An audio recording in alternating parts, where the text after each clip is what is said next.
இந்திய அரசமைப்பு சட்டத்தின் எந்த பிரிவு மும்மொழி கொள்கையை கட்டாயமாக்குகிறது என முதல்வர் கேள்வி. எங்கள் உரிமையைத்தான் கேட்கிறோம், திமிராக பேசினால் தமிழர்களின் தனி குணத்தை பார்க்க நேரிடும் எனவும் எச்சரிக்கை.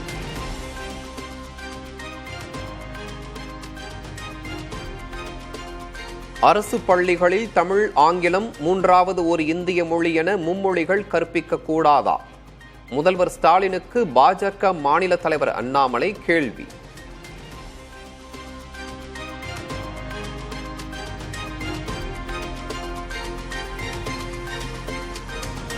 தமிழ்நாட்டை சீண்டுவது தீயை தீண்டுவதற்கு சமம் என துணை முதல்வர் உதயநிதி ஸ்டாலின் எச்சரிக்கை. நிதி உரிமையை கேட்பதாகவும் தலைகணம் காட்ட வேண்டாம் என்றும் மத்திய அரசுக்கு கண்டனம்.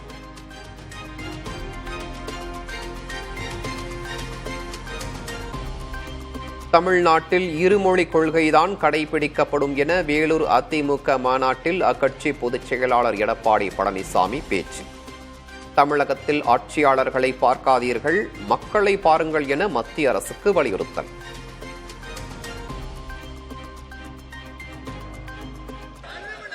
அண்ணா அவர்களும் பொன்மனச்செம்மல் புரட்சித் தலைவர் எம்ஜிஆர் அவர்களும் இதையும் புரட்சித் தலைவி அம்மா அவர்களும் எதை கடைபிடித்தார்களோ அதை அம்மாவுடைய அரசும் கடைபிடித்தது. இப்பொழுது அண்ணா திமுகவும் கடைபிடிக்கிறது. தமிழகத்தை பொறுத்தவரைக்கும் இருமொழி கொள்கைதான் கடைபிடிக்கும், எந்த மாற்றமும் கிடையாது.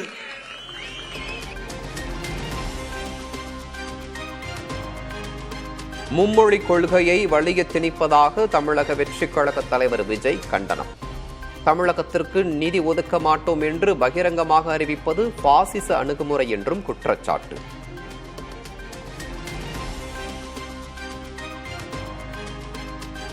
ஒரே மொழி என்றால் பல நாடுகள் பிறக்கும் என நாம் தமிழர் கட்சியின் தலைமை ஒருங்கிணைப்பாளர் சீமான் ஆவேசம். ஹிந்தியை திணிக்க மத்திய அரசு முயற்சிப்பதாகவும் குற்றச்சாட்டு. பல மொழிகள் என்றால் இந்தியா ஒரே நாடா இருக்கு, ஒரே மொழி என்றால் பல நாடுகள் பிறக்கும். இதை எந்த கொம்பனாலும் தடுக்க முடியாதுன்னு எழுதி வச்சு. தேவையில்லாம உன் தாய் அழகானவள் சொல்ல உரிமை தகுதி உனக்கு இருக்கு, என் தாய் இழிவானவன் சொல்ல உலகத்துல எவனுக்கும் தகுதியும் கிடையாது, உரிமையும் கிடையாது. ஒழுங்கா இருந்தது. மாநிலங்களின் உரிமைகளை பறிக்கும் மத்திய அரசின் திட்டங்களை ஒருபோதும் ஏற்க முடியாது என திமுக எம்பி கனிமொழி திட்டவட்டம். மத்திய அரசு பொறுப்பேற்ற பிறகு கருத்து சுதந்திரம் பறிக்கப்பட்டுள்ளதாகவும் குற்றச்சாட்டு.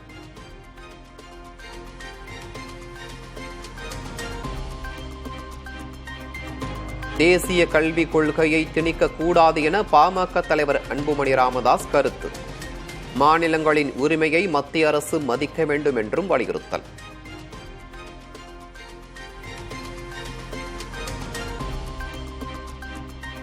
தேசிய கல்விக் கொள்கை விவகாரத்தில் தமிழக அரசை பிளாக்மெயில் செய்யவில்லை என தமிழிசை சவுந்தரராஜன் விளக்கம். மாணவர்களுக்கு தரமான கல்வி கிடைப்பதை ஏன் தடுக்கிறீர்கள் எனவும் கேள்வி.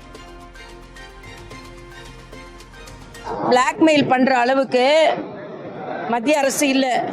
நான் கேட்கிற மறுபடியும் நாங்க கேட்கிற கேள்வி, ஏன் தனியார் பள்ளிகளில் சொல்லிக் கொடுக்கும் மும்மொழி கொள்கையை அரசாங்க பள்ளிகளில் சொல்லிக் கொடுக்கவில்லை? இதுக்கு பதில் சொல்லுங்க.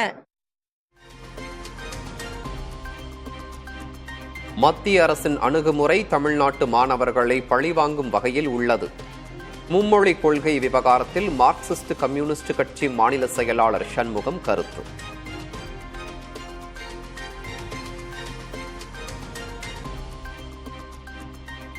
மும்மொழி கொள்கை கட்டாயம் என்று அரசியல் சாசனத்தில் எங்கே சொல்லியிருக்கு? வேறு எங்கேயாவது விதிகளில் சொல்லியிருக்கா? மக்கள் விரும்பாத ஒரு மொழியை கட்டாயம் ஏற்க வேண்டும், படிக்க வேண்டும் என்று வற்புறுத்துவது என்பது, திணிப்பது என்பது சட்டவிரோதம். மும்மொழி கொள்கை மூலமாக ஹிந்தியை திணிக்க நினைக்கும் மத்திய அரசுக்கு தமிழக மாணவர்கள் சரியான பாடம் புகட்டுவார்கள். இந்திய கம்யூனிஸ்ட் கட்சியின் மாநில செயலாளர் முத்தரசன் கருத்து.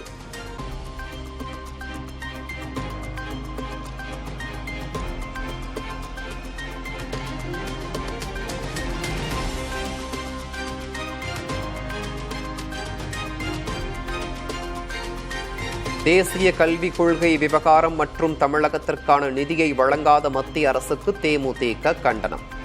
மாணவர்களின் நலன் கருதி மத்திய மாநில அரசுகள் இணைந்து நல்ல தீர்வு காண வலியுறுத்தல்.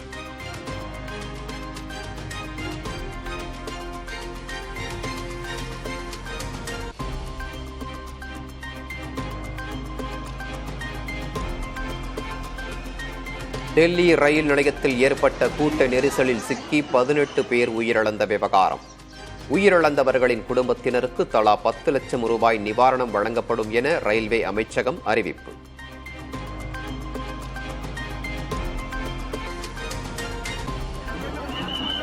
டெல்லி ரயில் நிலைய கூட்ட நெரிசல் விபத்து தொடர்பாக விசாரிக்க 2 பேர் கொண்ட குழு அமைப்பு. விபத்து எப்படி நிகழ்ந்தது, யார் காரணம் என்பது குறித்து விசாரித்து அறிக்கை தாக்கல் செய்ய ரயில்வே அமைச்சகம் உத்தரவு.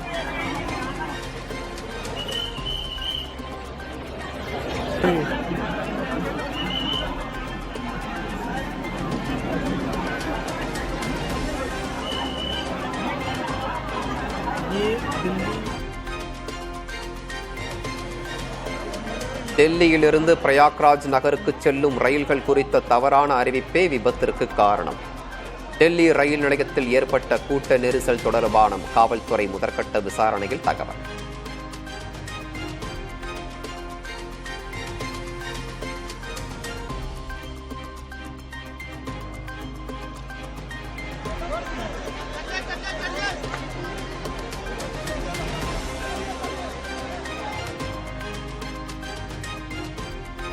உத்தரப்பிரதேசத்தில் நடந்து வரும் மகா கும்பமேளா பயனற்றது என லாலு பிரசாத் யாதவ் விமர்சனம்.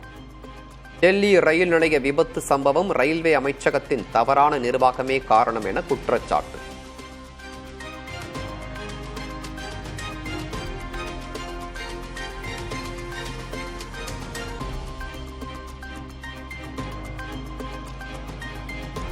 டெல்லி கூட்ட நெரிசல் சம்பவத்திற்கு பிறகும் பாடம் கற்காத ரயில் பயணிகள். கும்பமேளாவிற்கு செல்ல ரயில்களில் முண்டியடித்துக் கொண்டும் பயணிக்கும் சூழல்.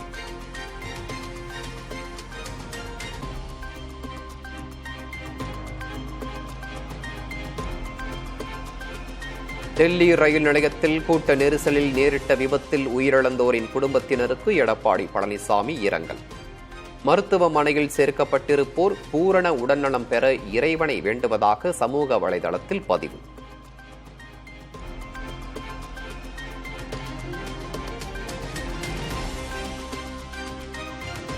டெல்லி குடியரசுத் தலைவர் மாளிகையில் பிரம்மாண்டமாக நடந்த பாதுகாப்பு படை குழுவினர் மாறும் நிகழ்வு. பேண்ட் வாத்தியங்கள் முழங்க குதிரையில் அணிவகுத்த வீரர்களின் அணிவகுப்பை பார்வையிட்ட குடியரசுத் தலைவர் திரௌபதி முர்மு.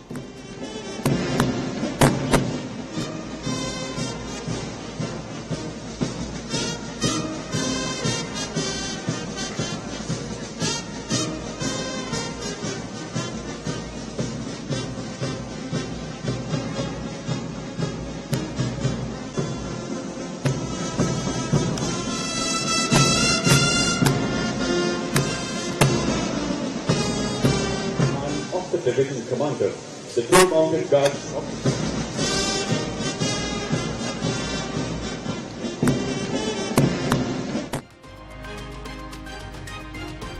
டெல்லி யமுனை ஆற்றின் கரையில் விமர்சையாக நடைபெற்ற ஆரத்தி வைபவம்.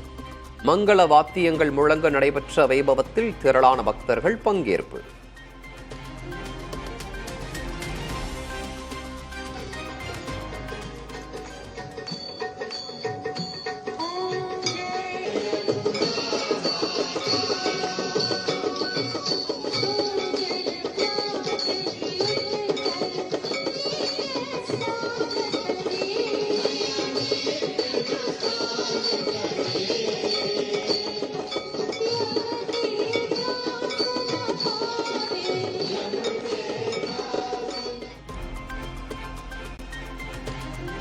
சத்தீஸ்கர் மாநிலத்தில் நக்சல்களால் பாதிக்கப்பட்ட சுக்மா பகுதியில் மாடல் பள்ளிகள் திறப்பு.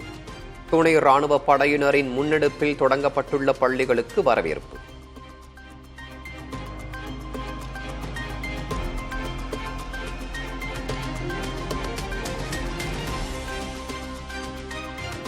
திருவனந்தபுரத்தில் தரையிறங்க வேண்டிய பெங்களூரு, மும்பை விமானங்கள் மதுரையில் தரையிறக்கப்பட்டன. ஓடுதளத்தில் போதிய வெளிச்சமின்மை காரணமாக மதுரைக்கு அனுப்பப்பட்டதாக விளக்கம்.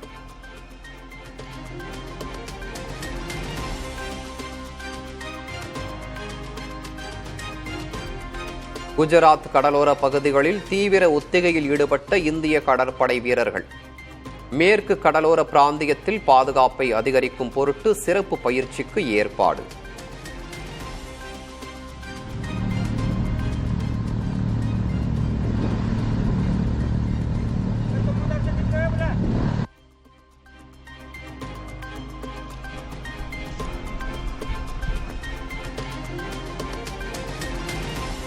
ஆக்ராவில் உள்ள தாஜ்மஹாலை சுற்றி பார்த்த பிரிட்டன் முன்னாள் பிரதமர் ரிஷி சுனக் ஃபதேபூர் சிக்ரி உள்ளிட்ட இடங்களுக்கும் சென்று குடும்பத்தினருடன் சென்று உற்சாகம்.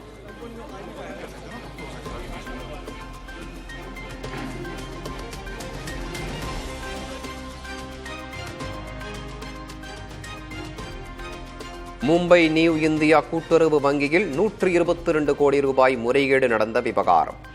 கைதான வங்கியின் முன்னாள் ஊழியர்கள் ஹிதேஷ் மேத்தா, தர்மேஷ் பவுன் ஆகியோருக்கு வரும் 21ஆம் தேதி வரை நீதிமன்ற காவல்.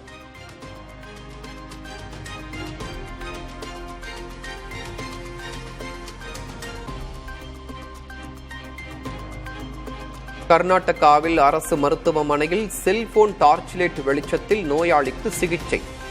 மின்சாரம் தடைபட்டதால் உயிரை காக்க அவசரமாக செயல்பட்டதாக மருத்துவர் விளக்கம்.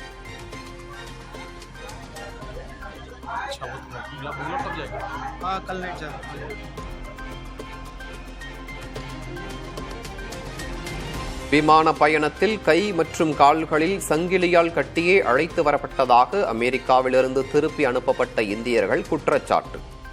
மத்திய வெளியுறவுத்துறை அமைச்சர் அழுத்தமாக வலியுறுத்திய நிலையில் அமெரிக்கா மீண்டும் அட்டகாசம்.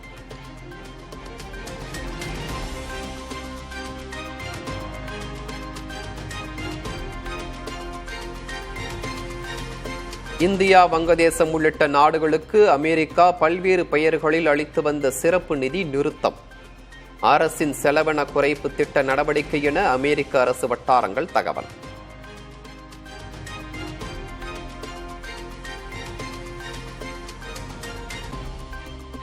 டெஸ்லா நிறுவனர் எலான் மஸ்க் உடனான தமது நட்பில் பிரிவை ஏற்படுத்த சிலர் முயற்சி. பிரபல செய்தி நிறுவனத்திற்கு அளித்த பேட்டியில் அமெரிக்க அதிபர் ட்ரம்ப் குற்றச்சாட்டு.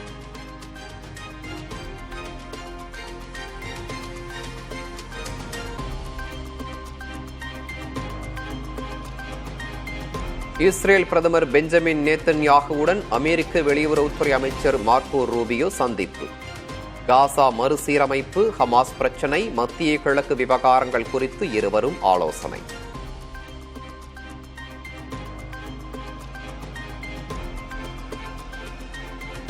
ஹாங்காங் பூங்காவில் முதல் முறையாக பொதுமக்கள் பார்வைக்கு திறந்துவிடப்பட்ட பாண்டா கரடி குட்டிகள்.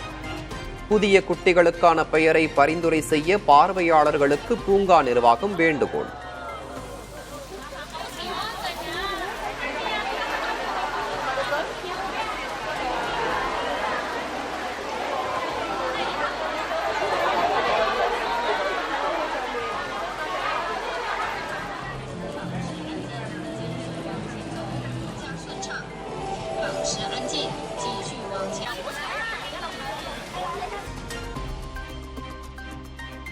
இந்தியாவில் தலைமறைவாக உள்ள இலங்கையைச் சேர்ந்த குற்றவாளிகள் விரைவில் நாடு கடத்த நடவடிக்கை. குற்றச்சம்பவங்களில் தொடர்புடையவர்கள் ஒருபோதும் தப்பிக்க முடியாது என இலங்கை காவல்துறை கருத்து.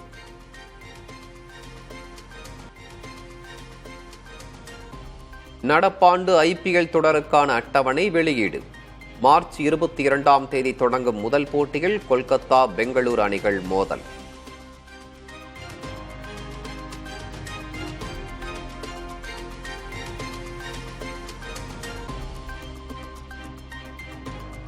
மார்ச் 23ஆம் தேதி தனது முதல் IPL போட்டியில் விளையாடுகிறது Chennai super Kings. Mumbai Indians அணியுடன் பல பரீட்சை.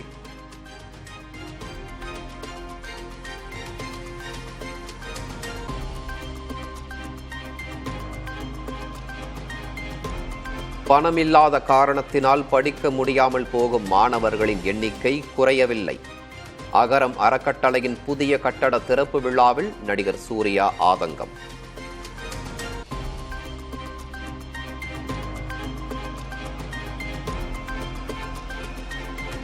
வரும் சட்டப்பேரவை தேர்தலில் அதிமுக தலைமையில் வலுவான வெற்றி கூட்டணி அமையும் என்று அக்கட்சியின் பொதுச் செயலாளர் எடப்பாடி பழனிசாமி அறிவிப்பு. அதிமுக யாரையும் நம்பியில்லை, மக்களை மட்டுமே நம்பியுள்ளதாகவும் வேலூர் மாநாட்டில் உரை. வருகின்ற சட்டமன்ற 2026 சட்டமன்ற தேர்தலில் அனைத்து இந்திய அண்ணா திராவிட முன்னேற்ற கழக தலைமையில் மிகப்பெரிய கூட்டணி அமையும். குழந்தைகளும் பெண்களும் பாலியல் வன்கொடுமையால் பாதிக்கப்படும் போது அப்பா என கதறுவது முதல்வருக்கு கேட்கவில்லையா? அடுத்தடுத்து நிகழும் பாலியல் வன்கொடுமை சம்பவங்களை சுட்டிக்காட்டி முதல்வருக்கு இபிஎஸ் கேள்வி. குழந்தைகள் மற்றும் பெண்கள் பாலியல் துன்புறுத்தும் போது கதற சத்தம் அப்பா அப்பா என்று கதறுகிறது. அந்த சத்தம் கேட்கவில்லையா?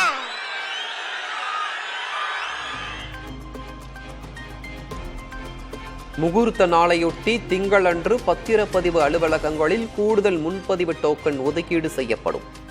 அதிக பத்திரப்பதிவு நடைபெறும் என்பதால் பொதுமக்களின் கோரிக்கையை ஏற்று பதிவுத்துறை தலைவர் அறிவிப்பு.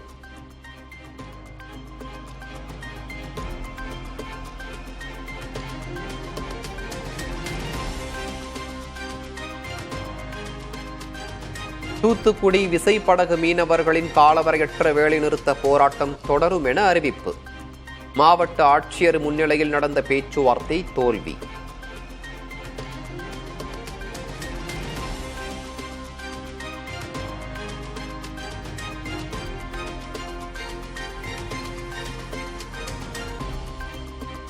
மீனவர்கள் மீது இலங்கை கடற்படை துப்பாக்கிச்சூடு நடத்தியதை கண்டித்து காரைக்காலில் வாகன பேரணி. 1000க்கும் மேற்பட்ட மீனவர்கள் பங்கேற்பு. மத்திய மாநில அரசுகளுக்கு எதிராக முழக்கம்.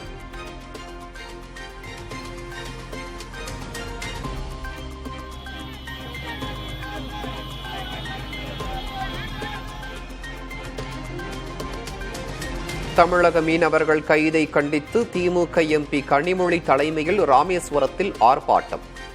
இலங்கை சிறையில் வாடும் மீனவர்களை உடனடியாக விடுதலை செய்ய வலியுறுத்தல்.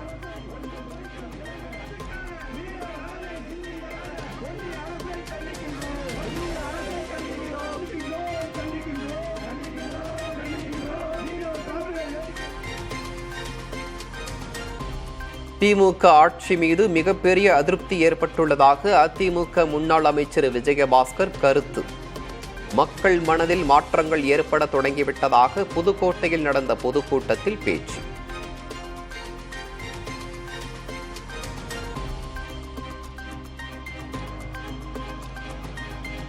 சென்னை தாம்பரம் அருகே பெட்ரோல் பங்க் பணியாளர் மீது தமிழக வெற்றி கழக நிர்வாகி தாக்குதல்.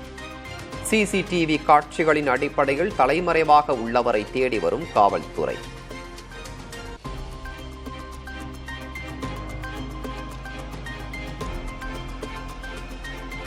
திருப்பூர் அழகுமலை ஜல்லிக்கட்டு போட்டியின் போது விழா குழுவினருடன் வாக்குவாதத்தில் ஈடுபட்ட காளை உரிமையாளர்கள். கூச்சல் குழப்பம் ஏற்பட்டதால் தடியடி நடத்தி கூட்டத்தை கலைத்த காவல்துறை.